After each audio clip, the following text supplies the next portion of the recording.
देशाचा विकास, सुरक्षा आणि वेगाने वाढणारी अर्थव्यवस्था बनवण्यासह भारताचा गौरव संपूर्ण जगात पोहोचवण्यात आणि देशातील 60 कोटी गरिबांचा जीवनस्तर वाढवण्यात भाजपाच्या नेतृत्वाखालील सरकार 8 वर्षांच्या अल्पकाळात यशस्वी झालं आहे, असं केंद्रीय गृहमंत्री अमित शहा यांनी आगरतळा इथं ANIला दिलेल्या मुलाखतीत म्हटलं आहे. 2024 में कहीं कोई स्पर्धा नहीं है.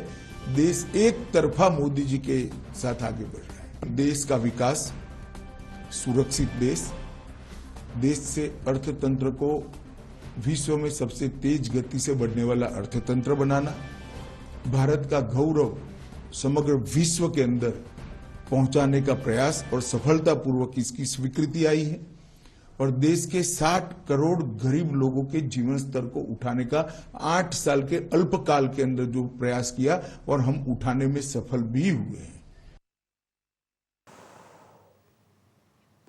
शहा यांनी देशाची अंतर्गत सुरक्षा, 2024च्या लोकसभा निवडणुका यांसह अनेक मुद्द्यांना स्पर्श केला. उद्योगपती गौतम अदानींसंदर्भात प्रश्न विचारला असता या संदर्भात भाजपाकडे लपवण्यासारखं काही नाही आणि भीती बाळगण्याजोगंही काही नाही, असं त्यांनी स्पष्ट केलं. PFIवर सरकारनं प्रतिबंध घातला आहे. ही संघटना देशात कट्टरतेला खतपाणी घालत होती आणि देशाच्या एकतेला धोका पोहोचवणाऱ्या कारवाया करत होती, असं अमित शहा म्हणाले. ईशान्येकडच्या राज्यांमधल्या जनतेच्या कल्याणासाठी पंतप्रधान नरेंद्र मोदी यांच्या नेतृत्वाखाली अनेक पावलं उचलण्यात आली आहेत. त्याबरोबरच स्थानिक भाषांना बळकटी देण्याच्या दिशेनंही सरकार काम करत असल्याचं त्यांनी सांगितलं.